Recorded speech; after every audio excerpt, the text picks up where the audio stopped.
ፊልሙ ላይ ያለችው ዋና ገጸ ባህሪ ምን ሆነች መሰላችሁ? ያረገዘችለት ሰው አይደለም ለልጃቸው ኃላፊነት ሊወስድ እሱ እንኳን በቅጡ አድጎ አልጨረሰም። ሰላም እንዴት ናችሁ? ዛሬም ሁልጊዜ እንደማረገው አንድ አሪፍ ያልኩትን ፊልም ይዤላችሁ መጥቻለሁ።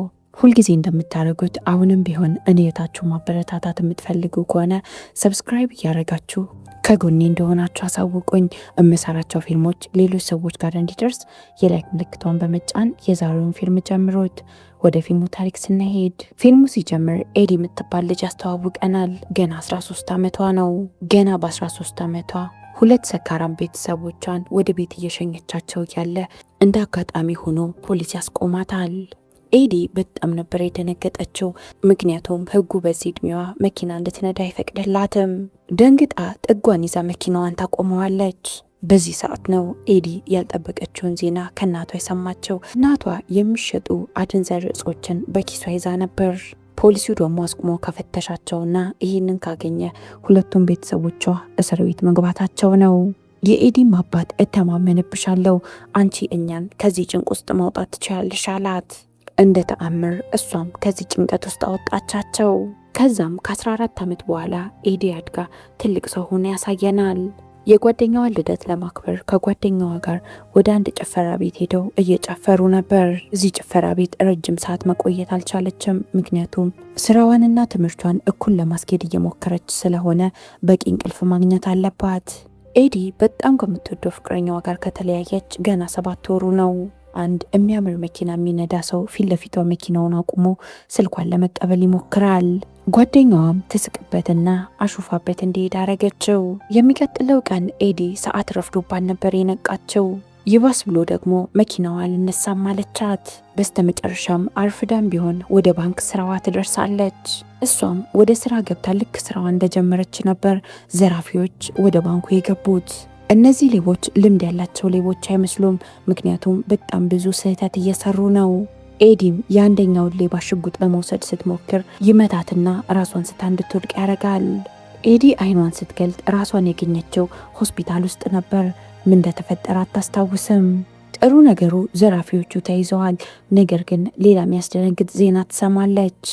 ኤዲ እርጉዝ ናት። ይህም ዜና ሲነገራት በጣም ነበር ያስደነገጣት። ኤዲ የምታደርገው ነገር ግራ ግብት ስላላት ጓደኛዋን አግኝታት የተፈጠረውን ነገር ነገረቻት። እናም ለቀድሞ ፍቅረኛዬ ለጆን ማርገዜ ልንገረው እያለች ከራሷ ጋር መከራከሩን ትጀምራለች። ከ7 ወር በፊት ተጣልተዋል። ነገር ግን ከ3 ወር በፊት እንደ አጋጣሚ ተገናኝተው አብረው ተኝተው ነበር። ጓደኛዋም እንዳታስቢው፣ ለዛ ከርፋፋ ምንም ነገር እንዳትነግሪው፣ አንቺ ብቻሽን ልጁን ታሳድጊዋለሽ አለቻት። ኤዲና ጆን አንድ ላይ በነበሩበት ሰዓት በጣም ብዙ ወንጀሎችን ሰርተዋል። ጓደኛዋ ራስሽን ተመልከቺ፣ ህይወትሽን በጣም ቀይረሻል፣ እሱ ግን እዛው ወንጀል ውስጥ ነው ያለው አለቻት። ኤዲ ራሷን ማስቆም አልቻለችም። ክላስ ነበረባት። ክላስ መግባት ትታ ግን ቀጥታ ጆንን ለማግኘት ነበር የሄደችው። በሩን ስታኳኳ የሆነ ድምፅ ትሰማለች። የሆነ ሰው ጆንን እየደበደበው ነው፣ ገንዘቤን አምጣ እያለ። ኤዲ ምን አገባኝ የራሱ ጉዳይ ብላ ከወጣች በኋላ ግን አላስቻላትም። ተመልሳ ወደ ውስጥ ትገባለች።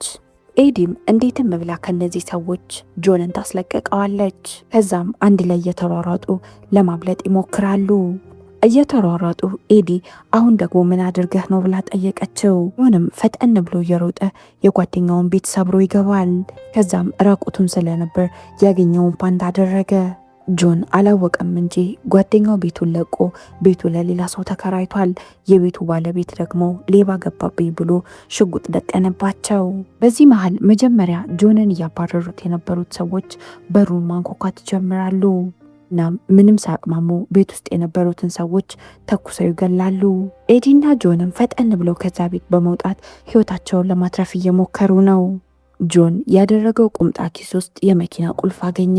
በዚህ ምክንያት ፈጠን ብለው መኪናውን አስነስተው መንገድ ይጀምራሉ። ኤዲ መኪናን በፍጥነት መንዳት በደንብ ነው የምትችልበት። እናም መኪናዋን በፍጥነት በመንዳት ህይወታቸውን ከአደጋ ትታደጋለች። ከዛም ከመኪናው ትወርድና ምንድን ያደረግከው ብላ ጠየቀችው። ተመልሳ እሱ ጋር መምጣቷ አሁን በጣም እየቆጫት ነው። እሱም በስተመጨረሻ ያጠፋውን ጥፋት ሊነግራት ይዟት ወደ አንድ ቦታ ይሄዳል። ከዛም ሳጥን ውስጥ ደብቆ ያስቀመጠውን ሰው አሳያት። ይህም ሳጥን ውስጥ የተቀመጠው ሰው ሊዮ ይባላል። በጣም ጎበዝ ቁማር ተጫዋች ነው። እናም ኒኮ ለሚባል ሰው ነው የሚሰራው። ጆንም ሊዮን ያገተው ቁማር ተጫውቶ እንዲያሸንፍለት ነበር። ሊዮ ግን አልጫወትም ብሎ እምቢ አለ። ምክንያቱም ከአለቃው ውጪ ለሌላ ሰው ለማንም አይጫወትም። ኤዲም አሁን ፈጠን ብለ ይህንን ሰው ለባለቤቱ መልሰው፣ ከዛም ይቅርታ ጠይቅ አለችው። ከዛም ትክክል ነው ብላ ያሰበችውን ነገር ለማድረግ ይስማማና ሊዮን ለአለቃው ለመመለስ ጉዞ ይጀምራሉ። መንገድ ላይ ነበር ሊዮ ራበኝ እያለ መነጫነጭ ጀመረው።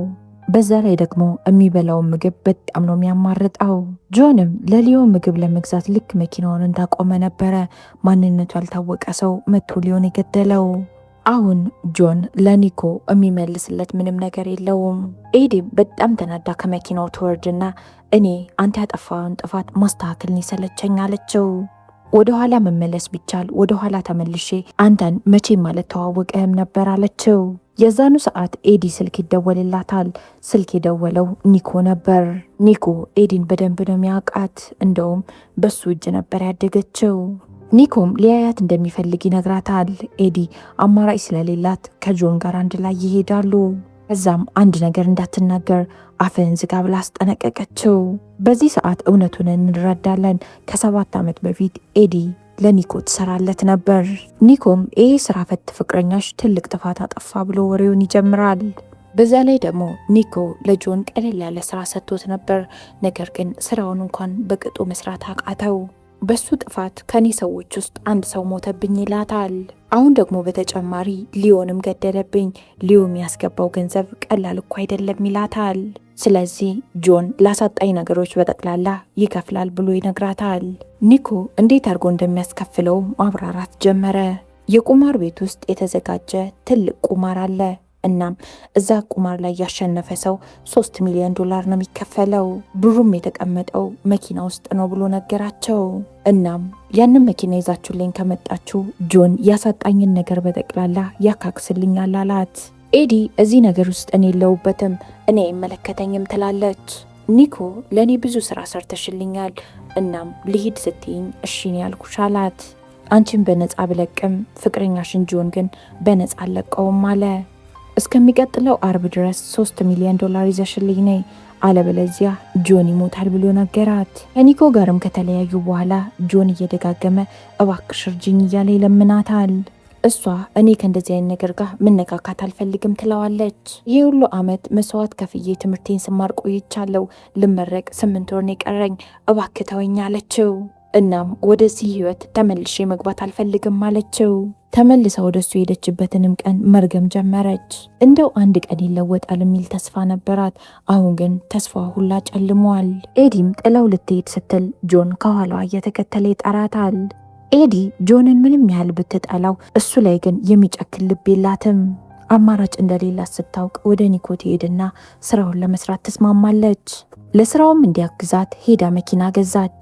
ኤዲና ጆን አዲሱ መኪና ውስጥ ሆነው እየሄዱ ነው። ነገር ግን ምንም ነገር አልተነጋገሩም። ከዛም አንድ የሚከታተሉት ሰው ነበር።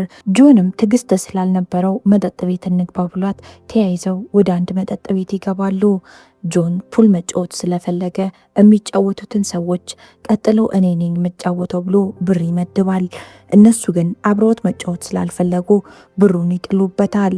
2-3 ብሩን አንስቶ መልሶ የፑል ጠረጴዛው ላይ ካስቀመጠው በኋላ ትዕግስቱን ያጣና በጠርሙስ ድብድብ ይጀምራል። ብዙም ሳይቆይ የኒኮ ሰዎች ቦታው ላይ ይደርሱና ድብድቡን ይገላግላሉ። ከዛም ስራቸውን እንዴት እንደሚሰሩ እቅዱን ይነግራቸዋል።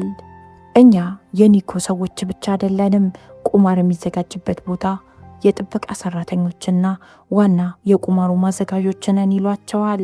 እናም ቁማሩን ላሸነፈ ሰው የሚሸለመው 3 ሚሊዮን ብር መኪና ውስጥ እንደተቀመጠም ነገሯት። መኪናው ደግሞ ምንም አይነት ነዳጅ የለውም። ይሄ ማለት ቁማሩ ከሚዘጋጅበት ቀን በፊት ራሱን የሚመስል መኪና ነዳጅ ሞልተንበት ቀይረን ቦታው ላይ ማስቀመጥ አለብን ይሏታል። ኤዲም እንዴት አድርጌ ነው መኪናዋን ይዤ ከዛ ቦታ መውጣው? እኔ ንጹሃን ሰዎች እንዲጎዱ አልፈልግም ትላለች። እነሱም ጥሩ ነውና ይሳካል ብለው ያሰቡትንም መንገድ ነገሯት። አሁን ደግሞ የጆን ጥያቄ ጀመረ እና መሳሪያ እንይዛለን አለ። እንደ እውነቱ ጆን በጣም ያስጨነቀው ነገር ቢኖር ኤዲን በሰላም ከዛ ቦታ መውጣት ነው። ከዘራፊዎች ውስጥ አንዱ ኤዲን ለብቻዋ የጠራትና ተጠንቅቂ፣ ስራችንን ጆን ሊያበላሸው ይችላል አላት። እሷም በምንም አይነት ሁኔታ እኔ ከጆን አጠገብ ነው መቆመው፣ ምክንያቱም ጆንን ያወቅኩት ዛሬ አይደለም፣ ትላንት አባቴ ለማይረባ ገንዘብ ብሎ ሲሸጠኝ ነው፣ የዛኔ ነው ጆንን ያወቅኩት አለችው። የሚቀጥለው ቀን ቁማር ቤቱ ገንዘቡን ለማስቀመጥ ያዘጋጀውን መኪና በአደጋ ምክንያት ከጥቅም ውጭ ያደርጓትና የግድ ሌላ መኪና መዘጋጀት ነበረበት። የጥበቃ ካሜራዎቹም በምንም አይነት ሁኔታ ምንም ነገር ሪከርድ እንዳያደርጉ ለማድረግ እየሞከሩ ነው። ከዛም ቁማር ቤቱ አካባቢ የተከፈቱትን የተለያዩ ሆቴሎች እየሄዱ ጆንና ኤዲ መጎብኘት ይጀምራሉ። በዚህ ሰዓት ነው ፐርም የተባለውን ሰው ያገኘችው። ፐርም እሷ ኒኮን ለቃ ከወጣች በኋላ እሷን ተክቶ ለኒኮ ሲሰራ ነበር። ኒኮም እዚህ ምን ትሰራለህ ብላ ስትጠይቀው ፍቅረኛ አዲስ መኪና ስለገዛች ደስታችንን እያከበርን ነው ይላታል። ኤዲ የተናገራትን ነገር ምንም ስላላመነችው ፐርም እዚህ ምን ይሰራል ብላ ትጠይቃለች። መልስ ብታጣም ኒኮ ጋር ደውላ ፐርም እዚህ ምን ያደርጋል ብላ ጠየቀችው። ኒኮም ፐርም ስራችን ውስጥ የለበትም፣ ስለዚህ ምንም አታስቢ ነበር ያላት። ኤዲ ግን ነገሮች ምንም አልተዋጠላትም። በዚህ ምክንያት አንድ ነገር ታቅድና ከጆን ጋር ወደ አንድ ቦታ ይሄዳሉ። ኤዲ አባቷ ቤት ነበር ሄደችው። አባቷ አሁን ሌላ ቤተሰብ መስርቶ ሰላማዊ ህይወት እየኖረ ነው። እናም መንቀሳቀስ ስለማይችል ዊልቸር ይጠቀማል። ኤዲም ለምን እንደመጣች እውነቱን ለአባቷ ነገረችው። አንድ ስራ ተሰጥቶኝ ነበር፣ እናም ስራው ሌላ ሾፌር ይፈልጋል አለችው። አባቷም አሁን ቤተሰብ መስርቻለሁ፣ ልጆቼን ችግር ውስጥም ሆነ አደጋ ውስጥ መክተት አልፈልግም አላት። በዛ ላይ ደግሞ ዊልቸር ላይ ነው ያለሁት፣ እንደ በፊቱ እንደፈለግኩ መንቀሳቀስ አልችልም ብሎ ያስረዳታል። ኤዲም በጣም ነበር የተናደደችበት። ለእሱ አባቷ እንደዚህ መስዋዕትነት አልከፈለላትም። አሁን ግን ለእነዚህ ልጆቹ በጣም ነበረ የሚቆረቆረውና የሚጨነቀው። እሱም የዛኔ እኮ በጣም ሱሰኛ ነበርኩኝ፣ ምን አድርግ ነው የምትይኝ ይላታል። እናም ለበደላት ነገሮች በጠቅላላ ይቅርታም ጠየቃት። ኤዲ ምንም መልስ ሳልሰጠው በጣም ተናዳ ጥላው ትሄዳለች። ጆንም ሊያረጋጋት ሲሞክር ማንም ሰው ለኔ ብሎ ምንም ነገር አድርጎ አያውቅም፣ አባቴ እንኳን ለእነዚህ ልጆቹ ብሎ ነው ራሱን የቀየረው አለችው። እንደ እውነቱ ከሆነ በመካከላቸው ምንም ነገር ቢፈጠር ጆን ኤዲን በጣም ነው የሚወዳት። እናም እኔ እኮ አንቺ አድርግ ያልሽኝን ነገር በጠቅላላ አረጋለሁ አይሳካልኝም እንጂ ይላታል። እናም ከዚህ በኋላ ምናልባት አብረን የምንሆን ከሆነ እኔም ልቀየር እችላለሁ ይላታል። የዛን ቀን ምሽት ወደ ሆቴል ክፍላቸው ከገቡ በኋላ በስተመጨረሻ ኤዲ እውነቱን ነገረችው። እርጉዝ ነኝ፣ ሆዴ ውስጥ ያንተ ልጅ አለ አለችው። እናም የኔ እርጉዝ መሆኔ ምንም ነገር እንዲቀይር አልፈልግም ትለዋለች። ጆን ግን በሀሳቡ አልተስማማም። ጭንቅላቱን ይነቀንቅና ይሄ እኮ ሁሉንም ነገር ይቀይራል አላት። አሁን እኮ ቤተሰብ ነን፣ እኔና አንቺ ቤተሰብ ሆነናል ይላታል። ጆንም ጆሮውን ከሆዷ ጋር ልጥፍ አድርጎ የልጁን የልብ ምት ለማዳመጥ ይሞክራል። ኤዲ ነገረ ስራው በጣም ስላሳቃት ሳቋን መቆጣጠር ያቅታታል። የሚቀጥለው ቀን ኤዲ ከተኛችበት ስትነቃ ጆን አጠገቧ የለም። አንድ ላይ እቃዎቹንም ሰብስቦ ነበር የሄደው። ኤዲም በጣም ደንግጣ ወደ ቁማር ቤቱ ትሄድና ጆንን መፈለግ ትጀምራለች። ጥሏት የሄደ መስሏት በጣም ደንግጣ ነበር። በስተመጨረሻም ጆንን አገኘችው። እናም ስጦታ ሊገዛላት ወጥቶ ነበር። የተገዛላትንም ስጦታ ከተመለከተች በኋላ ኤዲ በጣም ነበር ስሜታዊ የሆነችው። በኋላም አሁን ትኩረት ማድረግ አለብን፣ ስራችን ላይ ትኩረት እናርጋለችው። ኤዲና ጆን ቦታቸው ላይ የሆኑና ሰዓቱን መጠባበቅ ይጀምራሉ። የቁማር ጨዋታው ልክ ሲጀመር የቁማር ቤቱ ጠባቂዎች ገንዘቡን መኪናዋ ላይ ይጭኑታል። የቁማር ጨዋታው ልክ እንዳለቀ አሸናፊዎቹ ደስታቸውን ማክበር ይጀምራሉ። የዛን ሰዓት ነበረ ጆን መጠጥ ቤት ውስጥ የተጣላቸው ሰዎች እዛ ቁማር ቤት ውስጥ አግኝተውት ጥታ ወደ ጆን በመሄድ ጆን ላይ እጃቸውን ይሰነዝራሉ። የቁማር ቤቱ የጥበቃ ሰራተኞችም ይህንን ድብድብ ለመገላገል ሀሳባቸው ወደዛ ይሰረቃል። የዛን ሰዓት ነው ፈጠን ብላ መኪና ውስጥ በመግባት የመኪናው ሞተር ያስነሳቸው። ኤዲ መኪናውን ይዛ ለመውጣት በምታደርገው ጥረት ሰዎችን ላለመጉዳት እየሞከረች ነበር። ሆኖም ግን አልተሳካላትም። አንዳንድ ሰዎች መጎዳታቸው ግድ ሆነባት።